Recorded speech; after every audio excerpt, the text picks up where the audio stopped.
五姑娘吻別，蔡一傑炒車。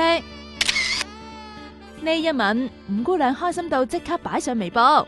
你睇傑仔嗨到呢，都唔知佢嚟懟咗幾多酒啦。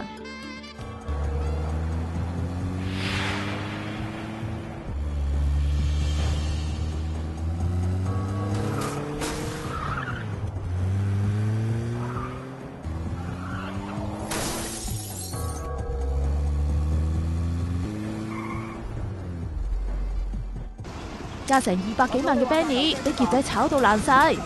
喺五姑娘貝沙灣屋企傾通宵嘅佢，當時打算返薄扶林道屋企噶啦，點知一上沙宣道就出事。五姑娘嗰時仲未知啊，8點25分仲 update 微博，終於沖完涼，愛人返咗屋企啦，我依家瞓咯，傑仔好好唞下啦，難得喺我屋企即興咗個通宵。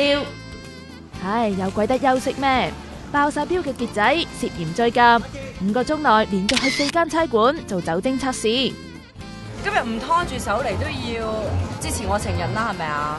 今日拖第三者啊！哇，有近啲啊！好勁啊！哇，我第二春啊！哇，我第二春啊！呢個真係你支持我實次啦，你講啦！恨唔恨死你哋咧？到底傑仔同五姑娘做乜飲咁多？我哋尋日成日都揾唔到五姑娘啊！